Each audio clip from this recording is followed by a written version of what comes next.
Okay, in this video we're going to be looking at the measures of relative standing and box plots. And basically what we're going to be doing in this particular video is defining the z-scores and also calculating the z-score. We'll look at usual and unusual values when we're dealing with z-scores. Also we'll look at things like percentiles and quartiles, which are measures of location. And then also we'll apply those to the 5-number summary and use the 5-number summary to construct what they call a box plot. So those are the things that we're going to be looking at in this particular video. Okay, the first thing we'll talk about is what a z-score is. And sometimes it's called a standardized value.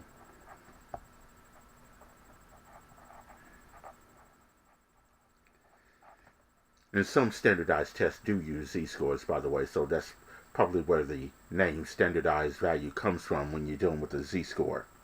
And by definition, a z-score is this. It is the number of standard deviations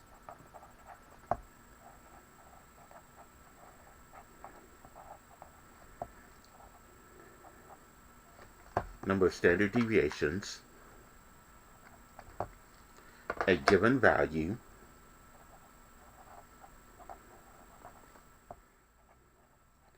which we're going to call x is above or below the mean. Okay. Now, a z-score can be positive or negative. So that's why it says above or below. If it's above, then that means that your z-score is a positive value. If it's below the mean, then the z-score is going to end up being negative. Okay?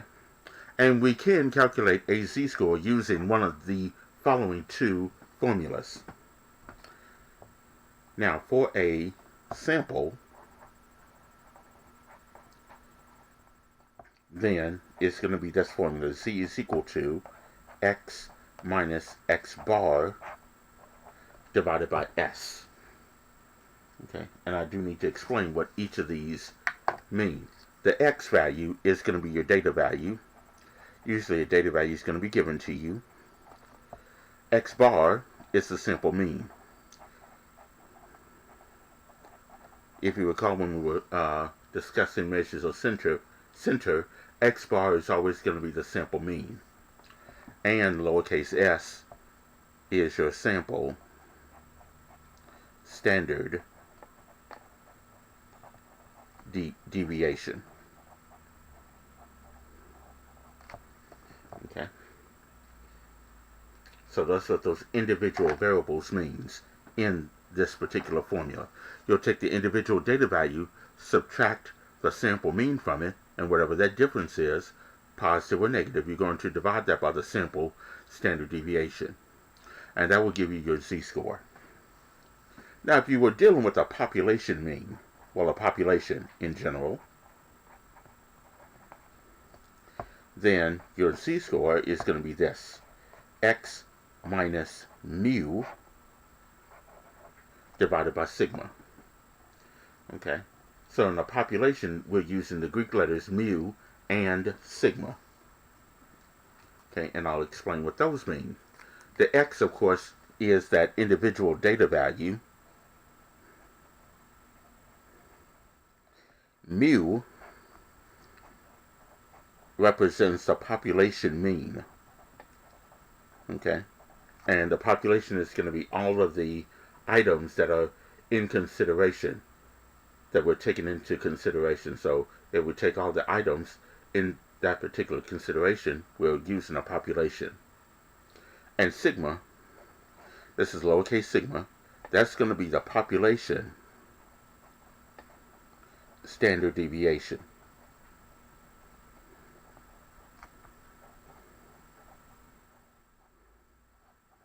Okay.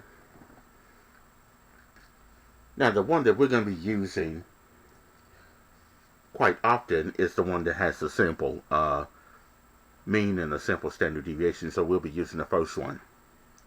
Okay, now later on in the course we'll be using the second one, and we might be using variations of that population z-score, or z-score for a population, I should say. Now, in a z-score, there is a round-off rule that I need to give to you. Okay, so anytime you're finding a z-score, you always round all of your z-scores to 2 decimal places.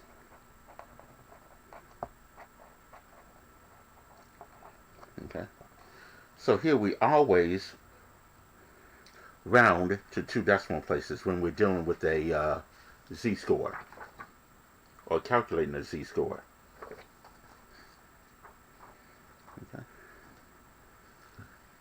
Alright, so later on, now in a few minutes, I'm going to show you some examples of how to calculate a z-score. But right now, the next thing I want to talk about is identifying unusual values using z-scores. Okay, so in this case here, we're going to identify unusual values using z-scores. Okay. Now, in this case here, any usual value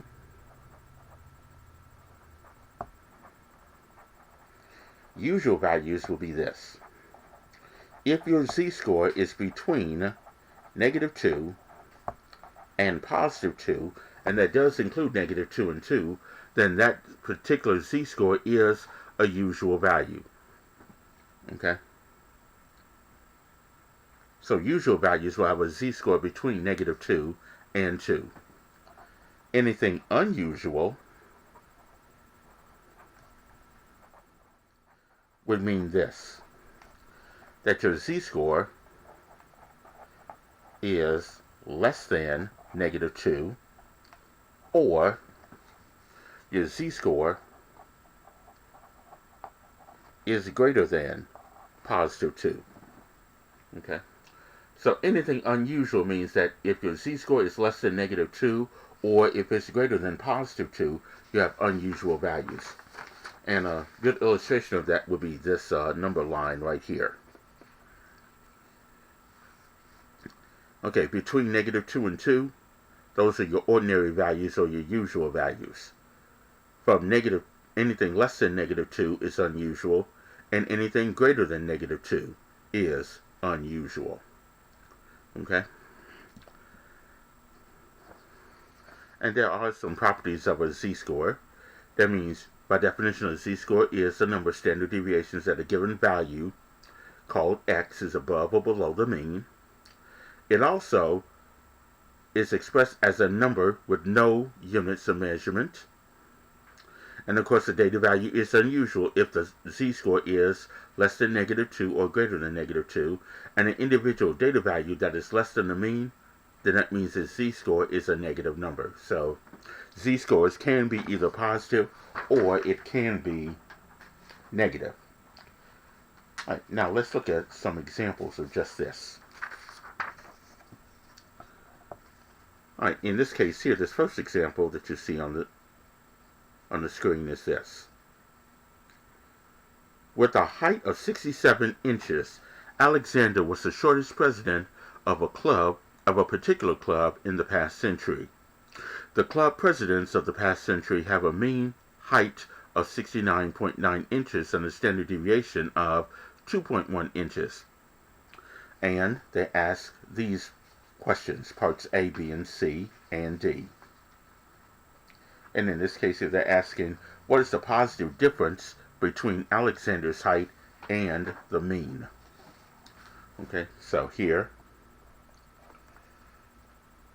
the mean height is 69.9, and Alexander's height was 67 inches. So we'll do 69.9 minus 67. Okay, and you can use a calculator if you want to and just do 69.9 minus 67, you should get 2.9. So the positive difference between Alexander's height and the mean is 2.9. And then part B, they ask this. How many standard deviations is that? That's the difference found in part A. Well, that difference was 2.9. And we're going to divide that by the standard deviation of the club president's heights in the past century, which was 2.1 inches. So you have 2.9 divided by 2.1. And in this case, we're going to round to 2 decimal places. So if you do 2.9 divided by 2.1, you'll get 1.38.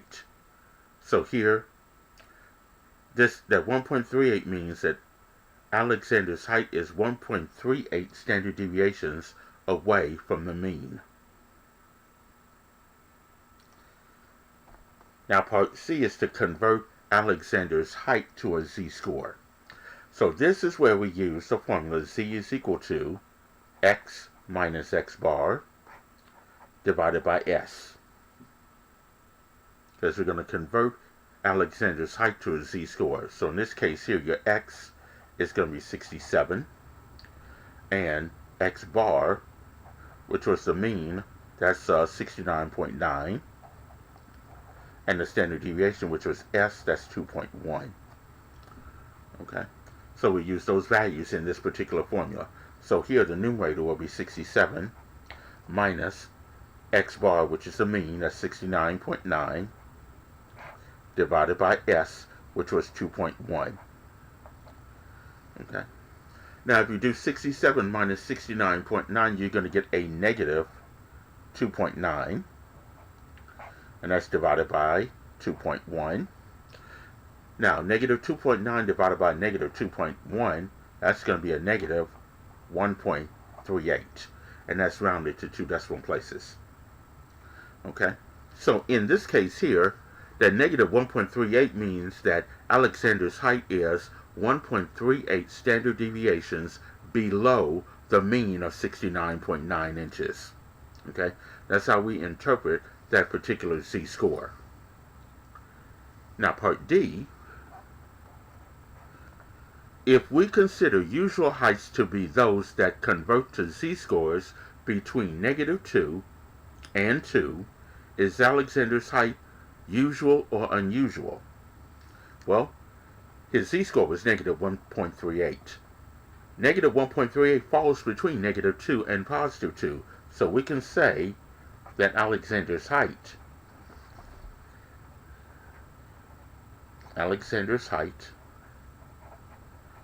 is usual, because that negative 1.38 is between negative 2 and 2. Any data values between negative 2 and 2 are usual values. Any z-score that's outside negative 2 and 2 would be unusual. Okay? Okay, now let's look at another example.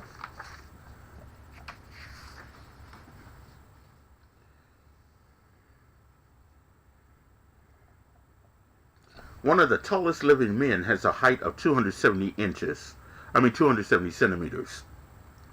One of the tallest living women is 245 centimeters tall. Heights of men have a mean of 178 and a standard deviation of 8 centimeters. Heights of women have a mean of 162 centimeters and a standard deviation of 3 centimeters. Relative to the population of the same gender, who is taller? And explain. Okay, so now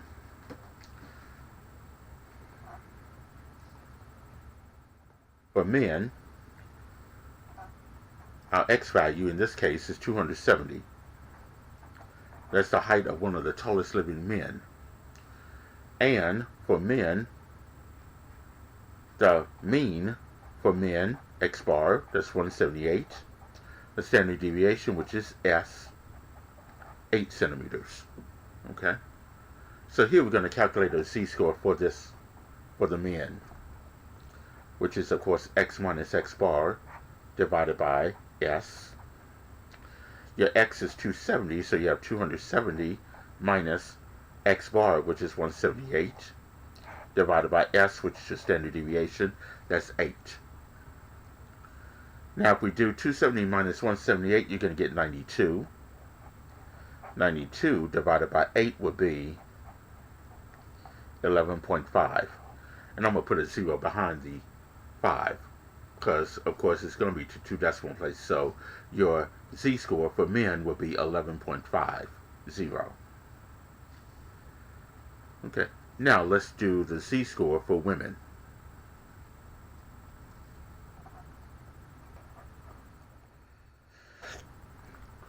One of the tallest living women was 245 centimeters tall.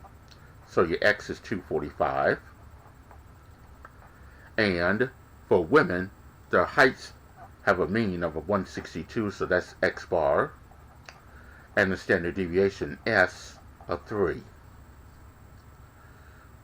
And then we go ahead and calculate the z-score for that, which would be x minus x bar divided by s. So in this case here, your x is 245 minus x bar, that's 162. All that's divided by s, which is 3. So we do 245 minus 162, that's going to give us 83. And 83 divided by 3 will be 27.7. So the z-score for women will be 27.7. So now, who is taller, the men or women? Okay. Now, by looking at this, we can see that the women have a higher z-score than the male. So, women are relatively taller than men. Okay.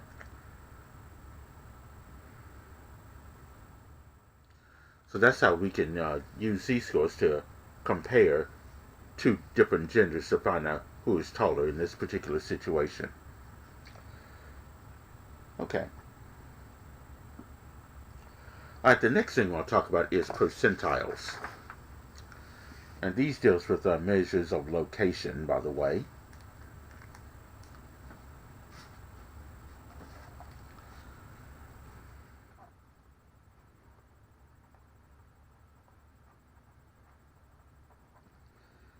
Okay. Now, percentiles, of course, as I stated, are measures of location.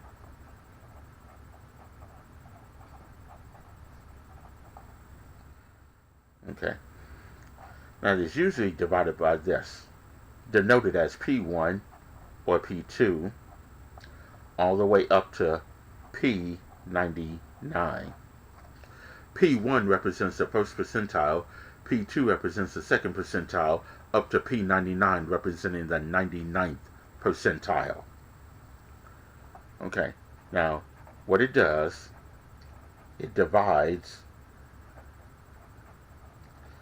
the set of data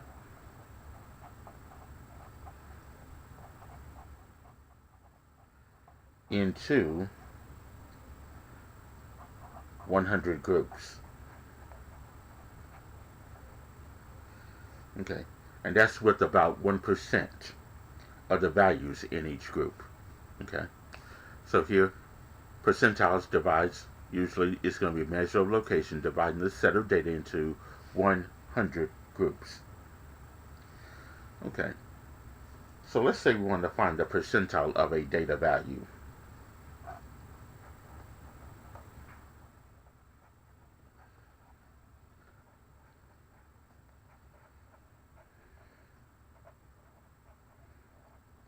Okay, and to do that, the percentile of that value, which I'm going to call x, is going to be the number of values that are less than x, which is that data value, and that's divided by the total number of values, or the total number of data values that's given, and that's going to be multiplied by 100. Okay, and let me use a raised dot instead of an X. Okay, so that's times 100. Okay, so anytime you're given a data value, you just want to find out what the percentile for that data value. You just take the number of data values that are less than X and then divide that by the total number of data values and then multiply it by 100. Okay, now in this example here, below are 36 sorted ages of an acting award winner. Find the percentile corresponding to age 38 using the method presented. Okay, so in this case here, age 38 is what we're looking at. So here's 38 right here that I'm going to circle in this sorted data. And we want to find out the percentile of 38.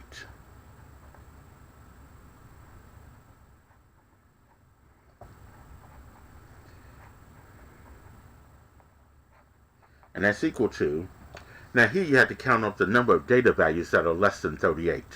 In this case here we got 1, 2, 3, 4, 5, then 6, 7, 8, 9, 10, 11, 12, 13, 14, 15. You have 15 data values that are less than 38. So we have 15 going in the numerator. The denominator is the total number of data values. We're told that it was 36, so it'll be 15 divided by 36 times 100. Okay, so in this case here, 15 divided by 36 times 100. That's going to give me 41.667. But we always round up to the next whole number. So in this case, it'll be 42. So the number 38 is in the 42nd percentile. That means that 42% of the data values in this sorted data are less than 38. Okay, that's basically what that means, for 38 being in the 42nd percentile. And usually they use percentiles when they're reporting test scores, and usually you get a test score and then they give you the percentile. That percentile represents the percentage of students that took that same test and scored lower than you did. Okay, that's usually an interpretation of percentiles. Okay. Okay, now let's say we want to convert from the kth percentile to a corresponding value. Okay, so the next thing we're going to talk about is converting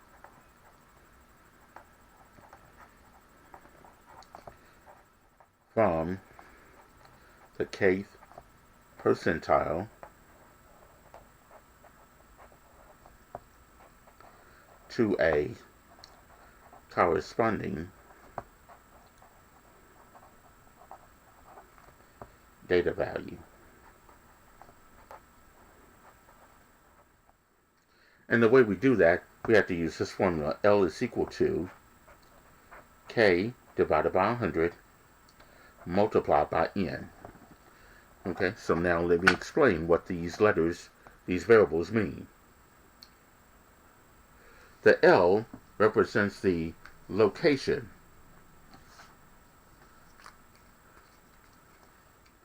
of that value that you're trying to find. So we call this the locator of the value that you're trying to find. Your K represents the percentile that's being used, and N represents the total number of values.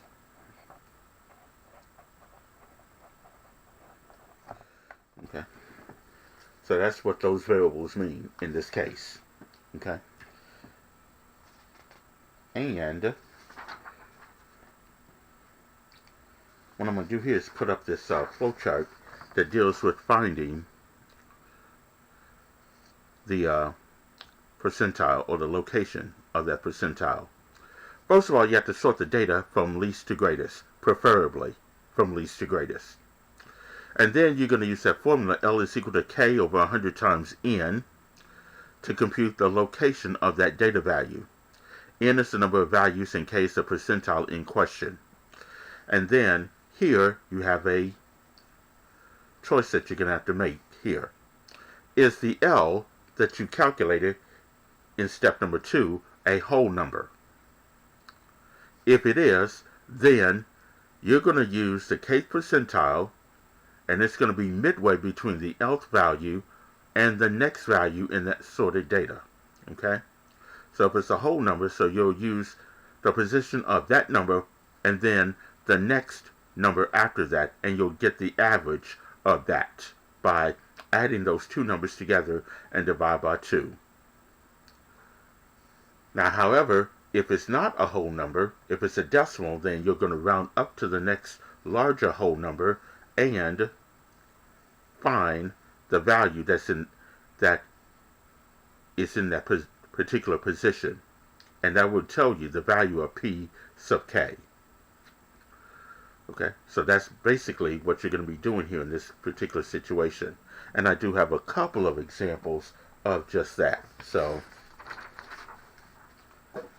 let's look at what we have here.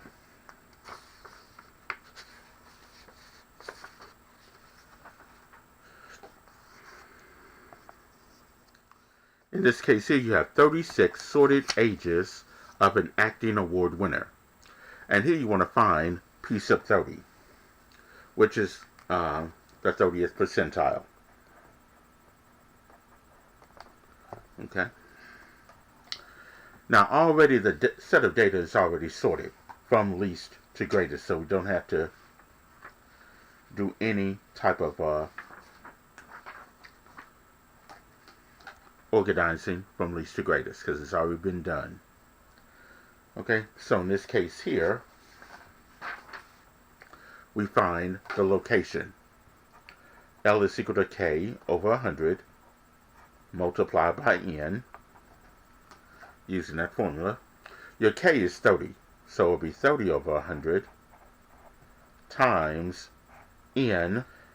N is the number of data values in that set, that's 36. So you do 30 divided by 100 times 36. And you're going to get 10.8 as a decimal. But here it is not a whole number, so we have to round up to the next number.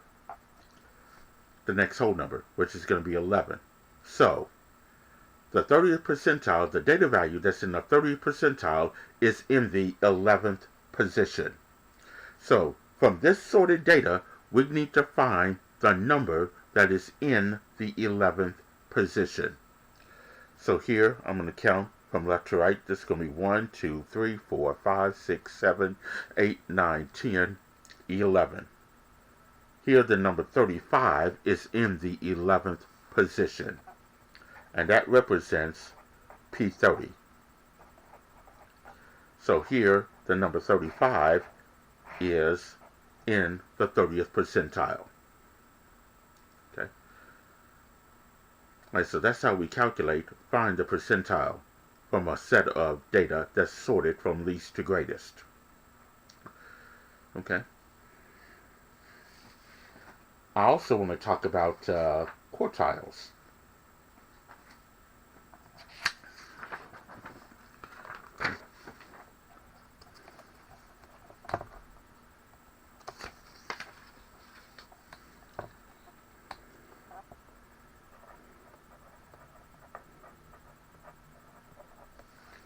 All right, quartiles, by definition,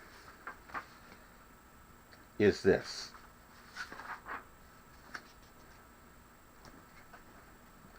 There are also another measure of location.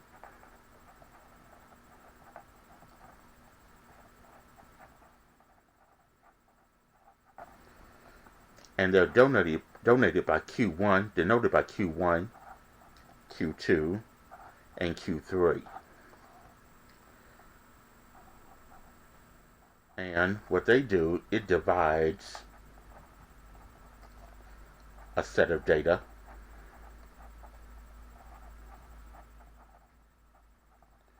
into 4 groups. Okay. So here it divides the set of data into 4 different groups.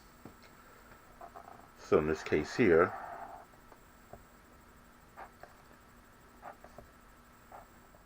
okay, here's one group, second, third, and fourth.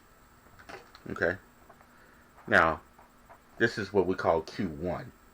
We call that the first quartile. And that's also the same as P25, or the 25th percentile.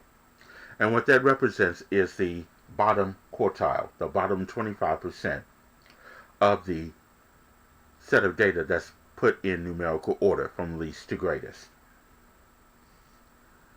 Q2 is the 50th percentile, and we also call that the median, because what it does, it separates the bottom half from the top half of a set of data.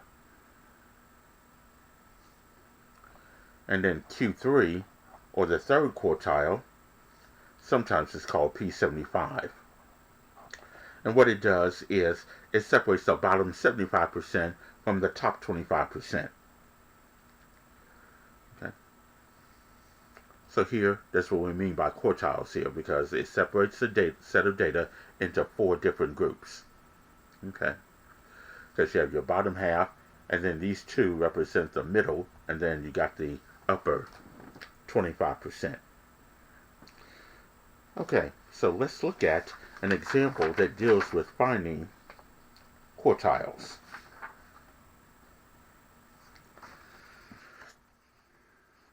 In this case, here we want to find the third quartile of a list of 24 sorted values as shown below. And these are the data values that are sorted from least to greatest. Okay, so now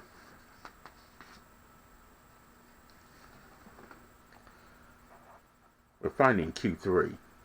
That's the third quartile. Another way of saying the third quartile is this, the 75th percentile. Okay. So another way of saying the third quartile will be the 75th percentile. And then we use the formula L is equal to K divided by 100 times N.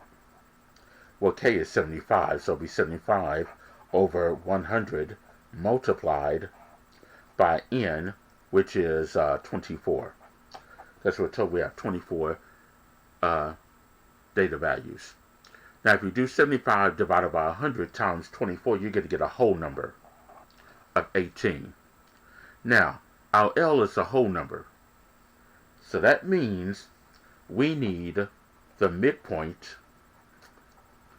of the data value that's in the 18th position and the 19th position.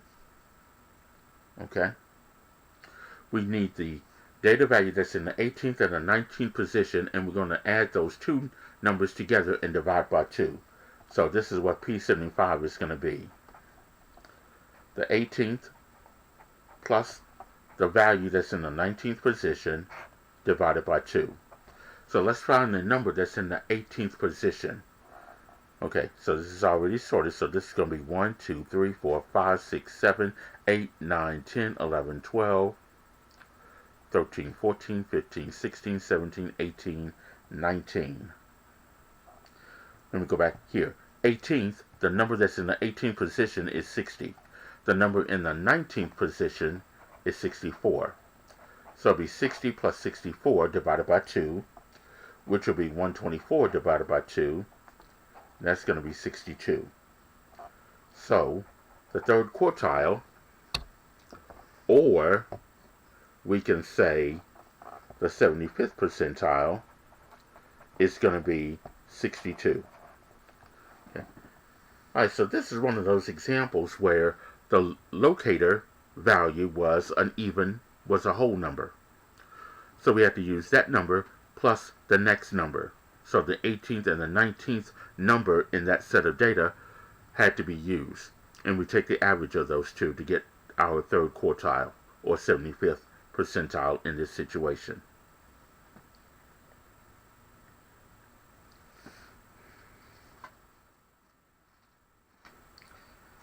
Okay, the last thing I need to cover is the 5-number summary, because sometimes we can use quartiles to find the 5-number summary. And we can use the 5-number summary to construct a box plot.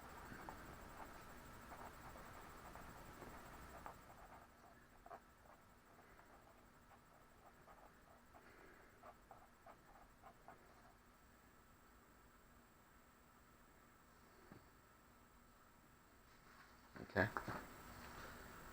So let's start off with the definition of the 5-number summary.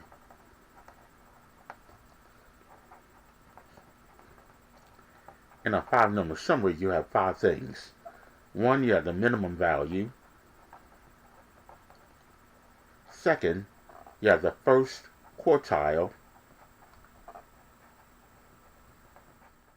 which is of course Q1. The third is the second quartile,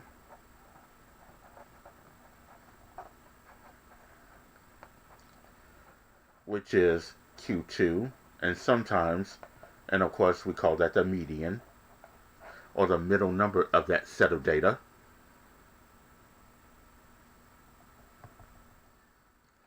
The fourth is the third quartile,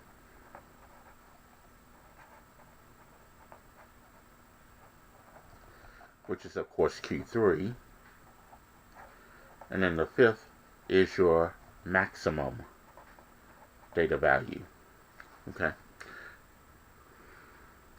So those 5 things, or those 5 particular numbers, make up our 5-number summary of any set of data.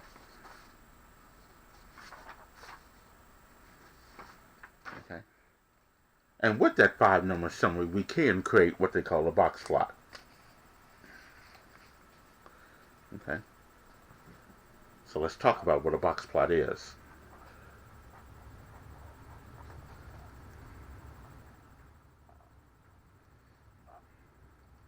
It is a graph consisting of a line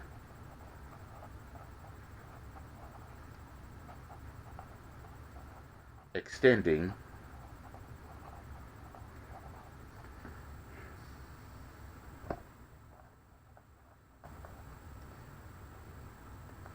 from the minimum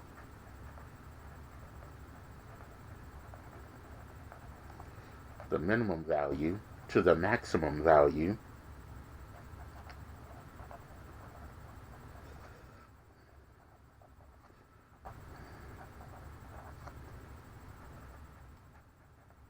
with a box and a box.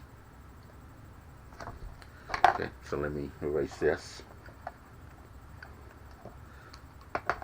Because it has a minimum and a maximum value in that graph, and it also has a box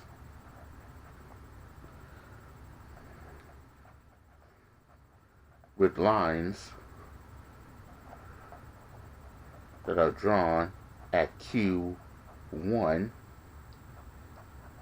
the median, and Q1 is the first quartile, the median, which is Q2, and Q3, which is the third the third quartile. Okay. So that's pretty much the definition of what a box plot is. And here's an illustration of what a box plot would look like. Okay. And in this case here, you can see that it is a line from the minimum to the maximum value. Here we have a box that's connected from the minimum to Q1, and then another line from the maximum up to Q3. And then you have a line drawn at the median as well. Okay, so that's what a box plot would look like. And also I have the procedure for drawing a box plot. What you want to do here is find the 5-number summary, which is your minimum value, Q1, Q2, Q3, and the maximum value. And then you're going to construct a scale with the values that include the minimum and the maximum data values. And then you're going to construct a box or a rectangle extending from Q1 to Q3. and draw a line in the box at the value of Q2. And then draw lines extending outward from the box to the minimum and maximum data values. Okay, so in this case here, we'll look at a couple of these.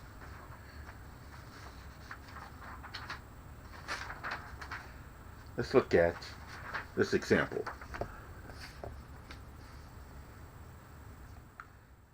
Here, the following are duration times in minutes of all missions flown by a space shuttle. Use the given data to construct a box plot and identify the 5-number summary. Okay. So, let's start with the 5-number summary. The minimum is your lowest data value. That's easy to find. In this case, it's 4. Notice that it's already sorted from least to greatest. Okay. Now, Q1 is going to be a little bit difficult to find, so I'm going to hold off on that. The median, which is, of course, Q2.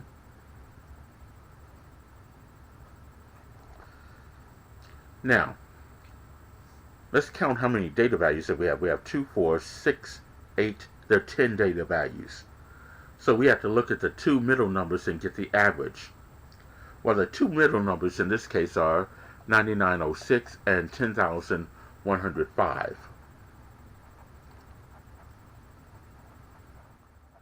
So if we add those 2 middle numbers together and divide by 2, we're going to get 10,005.5.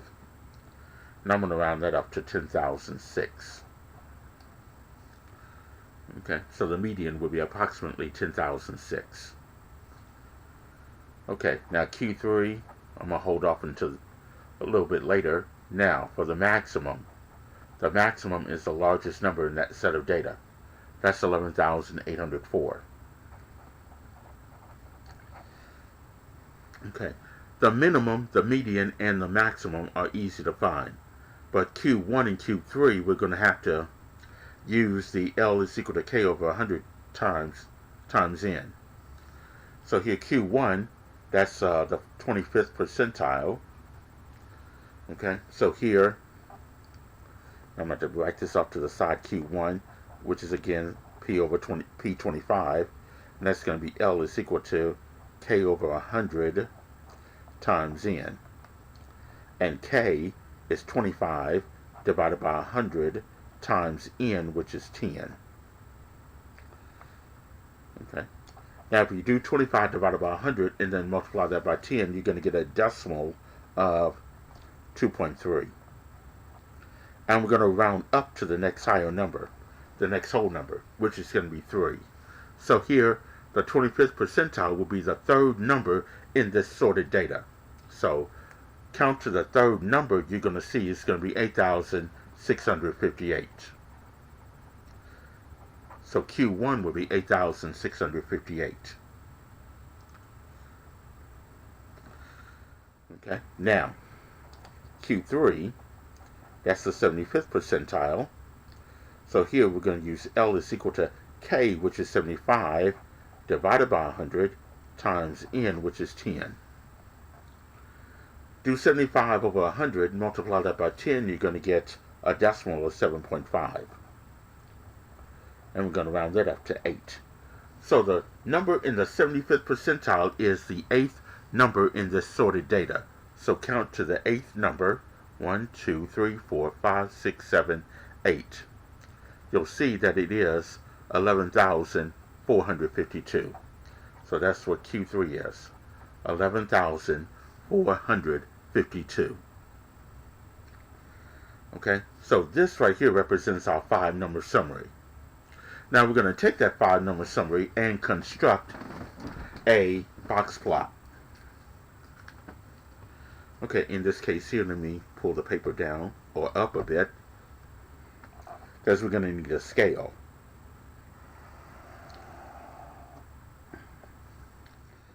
Okay, so here I'm going to start with 0. Now, the highest number is 11,804, so I'm going to do this in increments of 1,000.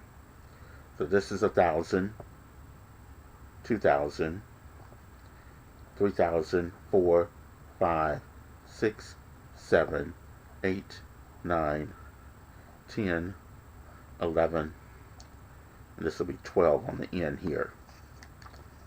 As you can see, I'm running out of space here. So this is 3,000, 4,000, 5,000, 6,000, 7,000, 8,000, 9,000, 10,000, 11,000, and finally this is 12,000. Alright, so in this case here, the smallest, the minimum is your 4. Okay.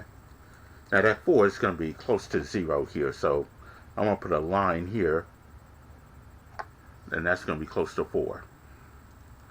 My Q1 is 8,658, which is way over here, 8,000, and then somewhere a little bit past 8,500. I'm going to say that's approximately right here, so we'll put a longer vertical bar there. The median, which is your Q2, that's 10,006. That's a little bit past 10,000, which is right here. So I'm going to draw another vertical bar right here. And then 11,452. Let's see. I'm just estimating, which is going to be about right here. Now that Q1, the median in Q3 represents your box. So I'm going to go ahead and draw the box there. And I'm going to draw that long line connecting Q1 like this. And then my maximum is 11,804. That's close to 12,000. So it'll be approximately right here, and it's going to be a short line here, and it's going to be connecting Q3. So this is the representation of a box plot that looks like this for this set of data. And by looking at this, you can see that the number 4 is way over there. That's going to be considered to be your outlier, because that's far away from the other data values that was given to us. Okay, I'll do one more example to close out this video, and that's this. The following are amounts of time in minutes spent on hygiene and grooming in the morning by survey respondents. Determine the 5-number summary and construct a box plot for the data given below. Okay, so here we have our data values that are given from 6 all the way up to 57. Okay, the minimum is easy to find. That's the lowest data value. That's 6. Okay, now I'm going to come back to Q1, but the median, or Q2. Now let's count how many data values that we have in this set of data. I see there are 2, 4, 6, 8, 10, 12, 14, 16, 18. In this case, there are 18 data values in this set. So we have to look at the 2 middle numbers, the 9th and the 10th numbers, 13 and 14 are your 2 middle numbers here. So if we take the average of those two, 13 plus 14, divide that by 2, you'll get 27 divided by 2, or 13.5. So 13.5 is going to be the median of that set of data. Okay, now Q3, we'll come back to that, but the maximum value is easy to find. That's the largest data value in that set. That's 57. Okay. So for Q1 and Q3, we're going to have to use the L is equal to K over 100 times N. Okay, so here, Q1, again, that's the 25th percentile.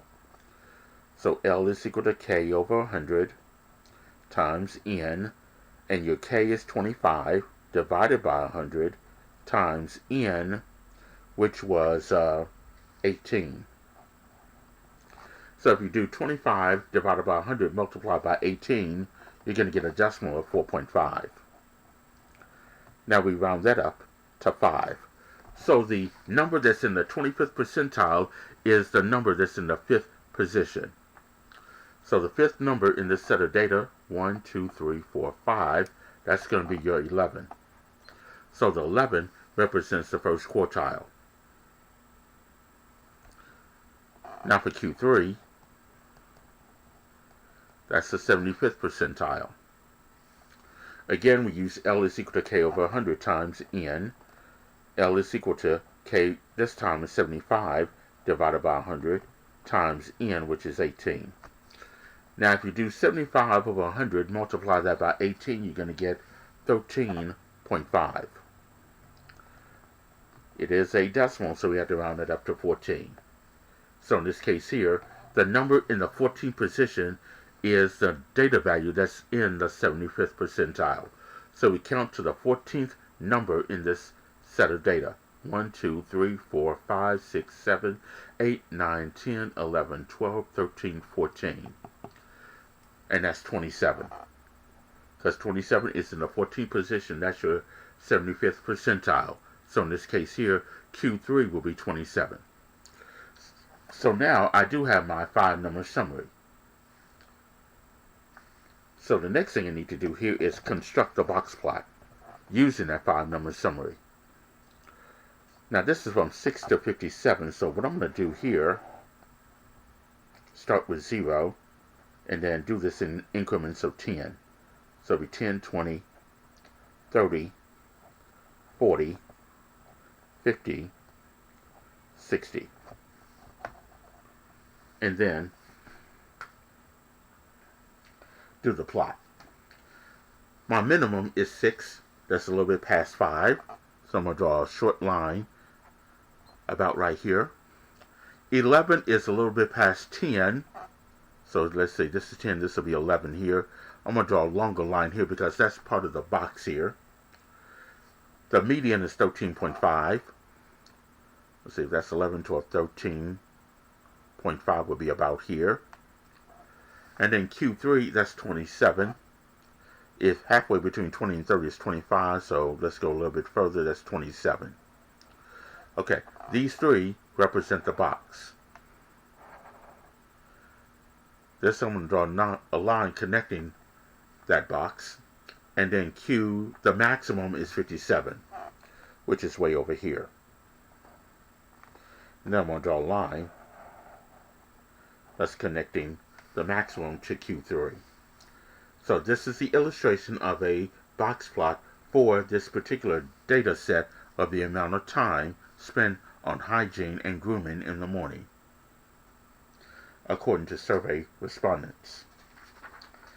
Okay, so that will conclude this particular video on measures of relative standing and box plots.